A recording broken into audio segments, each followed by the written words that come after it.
មានសួរដល់គេយកតែពេល ជឿសួរ បាទបងសង្ហៅ វិញ វិញ ជាមួយនឹង Justin បាទទៅជាឲ្យបងប្អូនបានឃើញជាមួយនឹង Justin ក៏ដូចជាខុននៅតាមបណ្ដាលខ្សែភាពយន្តនានាក៏ដូចជាបាទការសម្ដែង social media TikTok ជួបគ្នាកន្លែងផឹកអីចឹងទៅ ភាសាជួបព្រោះតែ អូខេស្បោះ snow ហ្នឹង គឺជួបគ្នាតែម្ដង ហ្នឹងហើយឥឡូវយើងមកឲ្យផ្លៃភ្នែកតែម្ដងជាមួយនឹងប្រធានបទគួរចាប់អារម្មណ៍របស់យើងហើយក៏បានឃើញពីជ្រុងមួយទៀតនៃគេហៅថា idol ក្នុងដួងចិត្តបងប្អូនផងដែរអញ្ចឹងកុំឲ្យខាតពេលយូរសួរគាត់តែម្ដងណាបាទ ប្រធានបទរបស់យើងទៅក្នុងសប្តាហ៍នេះអាចនិយាយបានថាសប្បាយបាទប្លែកសម្រាប់តែកិត្តិយសរបស់យើងបាទ បទស្លេក ពីបងប្អូនយើងទៅក្នុងសប្តាហ៍នេះគឺអាចនឹងថ្មីមែនតើហើយអាចនឹងបងប្អូនទាំងអស់គ្នាអាចនឹងនៅពេលដែលស្ដាប់ហើយអាចជួយការបញ្ចេញមតិនៅតាម comment តាមការយល់ឃើញរបស់បងប្អូនប្រធានបទរបស់យើងនៅថ្ងៃនេះគឺពិសេសដែរអាចនិយាយបានថាមានអីដើម្បីនិយាយគ្នាច្រើនចែករំលែកច្រើនប្រធានបទរបស់យើងនៅថ្ងៃនេះគឺតើគួរតែនៅរាប់អានជាមួយសង្សារចាស់ដែរឬក៏អត់ សង្សារចាស់នឹងពេលបែកគ្នាហើយនោះមែន បានតែបែកគ្នាហើយបានតែធម្មតា relationship ហ្នឹងបានតែតំណែងហ្នឹងគឺបញ្ចប់ហើយអញ្ចឹងអ្នកខ្លះគាត់ជ្រើសរើសបញ្ចប់ដោយសន្តិវិធីអ្នកខ្លះទៅគាត់បញ្ចប់ដោយលេងនិយាយគ្នាអីចឹងទៅកាត់ផ្ដាច់តំណែងអីចឹងទៅតែសម្រាប់ទាំងពីរយល់ឃើញថាតើនៅពេលដែលបែកគ្នាហើយគួរតែនៅបន្តរាប់អានជាមួយនឹងសង្សារចាស់ដែរឬក៏អត់ អូខេមុននឹងបកស្រាយយល់យ៉ាងណាដែរចំពោះប្រធានបទហើយខ្ញុំគិតថាតើរកគ្រូមើលហើយឬនៅថាតើទទួលបាន comment ចំនួនប៉ុន្មាន ខ្ញុំគិតថា ស្លេកមកទៅខ្ញុំភ័យមែនខ្ញុំគិតថាគេអាចជេរ អរេសំដួលនេះចេះឆ្លាតជេរវិញចេះឆ្លាត គេអាចគេចឹងឯងសោកល្អច្បាប់ស្រុកទី ក៏ប៉ុន្តែហ្នឹងគំនិតរបស់ម្នាក់ខុសគ្នាតែ តែ ច្រឹក យើង បោ ខុសគ្នាវាអាស្រ័យ ធម្មតា ខ្ញុំគិតថាវាអាស្រ័យទៅលើ relationship ផងដូចខ្ញុំមួយខុន ក៏នៅនិយាយគ្នាដែរ ទៅបានគ្នាអីចឹងទៅឆ្លុយគ្នាចាយធម្មតា មែនមែនមែនតើអញ្ចឹងតោះឥឡូវសុំឆ្លើយហ្មងទៅបាទ សម្រាប់ខ្ញុំថាមនុស្សពេលដែលយើងតាក់ទងគ្នាហើយយើងសាងអនុស្សាវរីយ៍ល្អៗមួយគ្នាច្រើនអីចឹងហេតុអីបានយើងចាំបាច់ទៅអត់និយាយគ្នាឆ្លោះគ្នាទៅអីធម្មតាបើសិនជាយើងចាប់ផ្ដើម start តំណតំណងពីដំបូងយើងមិនផ្ដល់ក្តីសុខឲ្យគ្នាផ្ដល់អីដែលល្អៗឲ្យគ្នាទៅហើយអញ្ចឹងពេលដែលយើងមានបញ្ហាឯងខ្លួនយើងមានបញ្ហាដល់ដំណាក់កាលមួយដែលយើងបញ្ចប់តំណតំណងស្នេហាមួយនឹងហើយខ្ញុំគិតថាវាអត់មានរឿងអីដែលត្រូវអត់និយាយគ្នាផង យើងគ្រាន់តែគិតថាយើងបែកគ្នាដោយសារយើងអត់ចោះសម្ងមួយគ្នាទៅយើងអស់ពេលវេលាយើងអស់ក្តីស្រឡាញ់ឲ្យគ្នាតែប៉ុណ្្នឹងឯងប៉ុន្តែបើសម្រាប់ការនៅតំណតំណងការនៅយើងមានតំណតំណងវិញទេយល់ទេចង់មិត្តភាពនៅតែនិយាយជាមួយសម្រាប់ខ្ញុំនៅតែនិយាយជាមួយបើសិនជាគាត់បើកចិត្តឲ្យយើងទៅនិយាយជាមួយព្រោះយើងជាមនុស្សប្រុសធម្មតា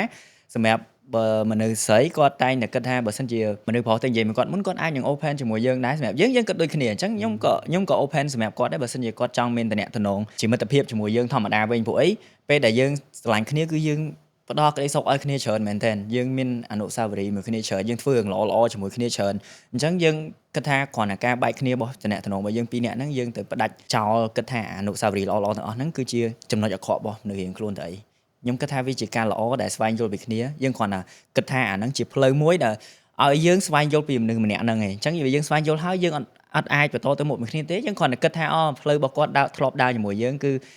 បែបនេះអត្តចរិតគាត់បែបនេះគាត់ចូលចិត្តអីបែបនេះយើងគ្រាន់តែចូលចិត្តយើងគ្រាន់តែដឹងយើងគ្រាន់តែស្វែងយល់ពីគាត់តែប៉ុណ្្នឹងហើយបើសិនយើងទៅជួបដៃគូថ្មីយើងស្វែងយល់ពីដៃគូថ្មីយើងបើសិនជាយើងគិតថាទៅតំណតំណងល្អមួយគាត់ទៅមុខទៀតយើងនៅតែផ្លូវដើរផ្លូវរបស់យើងទៅយើងអត់មានទៅប៉ះពាល់អីដល់គាត់ទេយ៉ាតាមយើង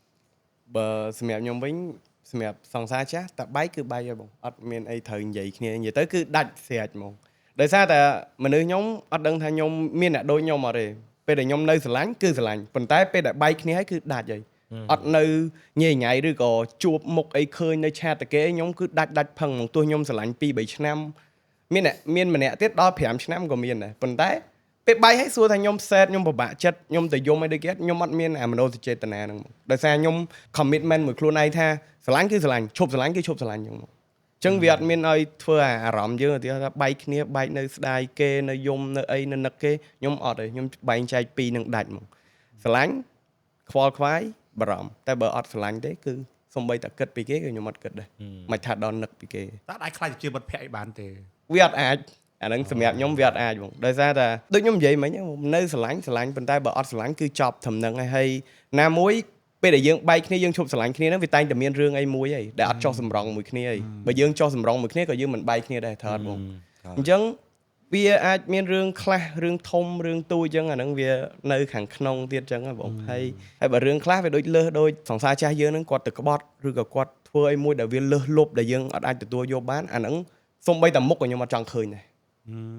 ហ្នឹង អានោះវាអាស្រ័យលើស្ថានភាពនៃស្នេហាហ្នឹងដែរ បាទ ទៀត តើភាពកម្មរកោសនៅលើអីគេ ពេលខ្លះយើងចង់រាប់អានជាមិត្តភក្តិម្នាក់ហ្នឹងជាសង្សារចាស់យើងហ្នឹងចង់រាប់អានតែបើគេមិនចង់យកយើងពេលខ្លះក៏អត់អាច ត្រូវ ជាមិត្តភក្តិគ្នាបានដែរ ត្រូវ យល់លើទាំងពីរអ្នកហ្នឹងទៀតពេលបាត់គ្នាហើយក្តីក៏នៅលើទាំងពីរអ្នកហ្នឹងទៀតដែរអញ្ចឹងណាបាទ ទៅលើការគិតដូចបោះយើងរៀងៗខ្លួន បាទ ដូចអ្នកខ្លះទៅក៏បញ្ចប់អញនិយាយបញ្ចប់ទំនាក់ទំនងដោយសន្តិវិធីដោយសារតែអញនិយាយបានថាជាស្នេហាយូរអង្វែងទៅយូរទៅគាត់បាក់ចិត្តនិយាយគ្នាថាវាដល់ពេលមួយដែលរបៀបយូរទៅវាមិនមែនជាស្នេហាវាជារបៀប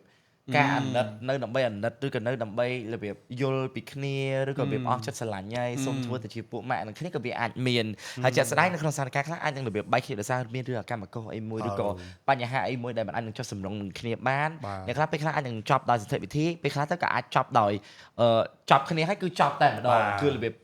លែងឃើញគ្នាអីអញ្ចឹងទៅវាជារឿង មិញខុននិយាយដែរថា បាទ សារតែមាន វាអាស្រ័យទៅ ទៅ លើ លើរី បាទ ល្អច្រើនមួយគ្នាចុះបើសិនជាក្នុងស្ថានភាពមួយទៀតដែរស្នេហានិងសង្សារចាស់ហ្នឹងគាត់ខូខើដាក់យើងខ្លាំងមែនតើវាអារម្មណ៍ថាក្រូតគិតខ្លាំងពេលដែលបែកគ្នាហ្នឹងណាតែអនុស្សាវរីយ៍ល្អហ្នឹងវាបាត់ហើយយើងនឹកឃើញរឿងខុសៗរបស់គេតែយើងទៅនៅបន្តរាប់អានគេជាមិត្តភក្តិអត់ ខ្ញុំនៅតែប្រកាន់ភ្ជាប់ពាក្យមួយខ្លួនឯងថាបើសិនជាគាត់ធ្វើអញ្ចឹងដាក់យើងគ្រាន់តែគិតថាអាហ្នឹងជាទង្វើរបស់គាត់ទេខ្ញុំនឹងទទួលយកអីដែលរបស់គាត់អីដែលគាត់ធ្វើគិតថាល្អឬមិនល្អសម្រាប់ខ្លួនគាត់ទេអញ្ចឹងយើងអាចទៅវិនិច្ឆ័យមកមនុស្សម្នាក់ហ្នឹងគាត់ធ្វើអាក្រក់ដាក់យើងបែបហ្នឹងមិនប្រកាសថាគាត់អ្នកក្រោយគាត់ធ្វើអាក្រក់ដាក់អ្នកក្រោយអញ្ចឹងខ្ញុំនៅតែទទួលយក open mind សម្រាប់គាត់បើសិនជាគាត់មិននិយាយជាមួយខ្ញុំធម្មតាខ្ញុំនឹងឆ្លើយតបទៅគាត់ធម្មតាប៉ុន្តែនៅក្នុងលក្ខខណ្ឌនៃមួយផ្សេងទៀតថាមានកម្រិតមួយថាយើងគួរតែរាប់អានគាត់បែបណាយើងយល់ពីគាត់ប៉ុណ្ណាយើងរាប់អានគាត់បែបណាតែកុំឲ្យជួបរឿងបែបហ្នឹងទៀតបែបណាអញ្ចឹង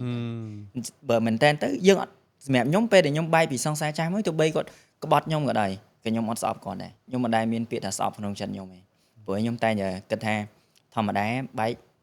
ជាការសម្រេចចិត្តរបស់គេដែលគេធ្វើទង្វើមួយហ្នឹងគឺគេមានការសម្រេចចិត្តរបស់គេហើយបានគេធ្វើចេញមកបានអញ្ចឹងបើសិនជាគាត់សម្រេចចិត្តថាគាត់ធ្វើអញ្ចឹងហើយខ្ញុំក៏អត់អាចទៅហាមឃាត់គាត់អត់ឲ្យធ្វើអញ្ចឹងព្រោះគាត់បានធ្វើដល់យើងហើយខ្ញុំគ្រាន់តែមានពាក្យប្រាប់ខ្លួនឯងថារស់នៅខ្លួនឯងល្អចង់គេធ្វើអីក៏ធ្វើទៅសំខាន់ផ្លូវចិត្តរបស់យើងឯងតែប៉ុណ្ណឹង ចា